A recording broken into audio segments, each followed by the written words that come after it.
If you want to make low-quality audio in CapCut, whether it's for a retro effect, a phone recording style, or just to give your clip a rough, compressed sound, you're in the right place. In this video, I'll show you how to do it step by step in a simple way, even if you're a beginner. And if this tutorial helps you out, make sure to hit like and subscribe for more CapCut tips and editing guides. Let's jump in. First, open CapCut and import the media you want to edit. Drag your video or audio file down onto the timeline so you can work with it directly. Once it's placed on the timeline, left-click the audio track, or if the audio is attached to the video clip, click the video clip itself so it becomes highlighted. This is important because CapCut needs you to select the clip before it shows the audio editing options. Now look at the panel in the top right corner of the screen.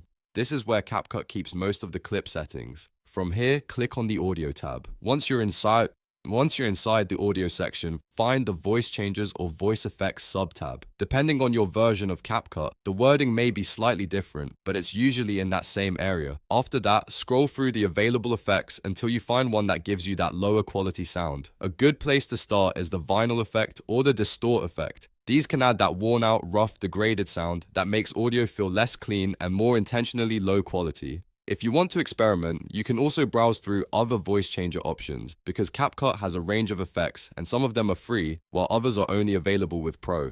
Once you find an effect you like, click it to apply it to your selected audio.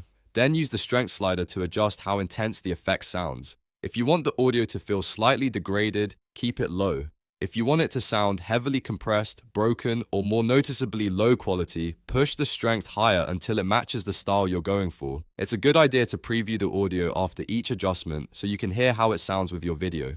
You may need to try a couple of different effects before you find the perfect match, especially if you want a specific vibe like old school, glitchy, muffled, or cheap mic quality.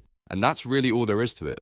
In just a few clicks, you can make low quality audio in CapCut and use it for memes, edits, dramatic effects, or stylized content. If this tutorial helped, don't forget to like the video, subscribe to the channel, and turn on notifications so you don't miss the next CapCut editing guide. Thanks for watching, and I'll see you in the next one.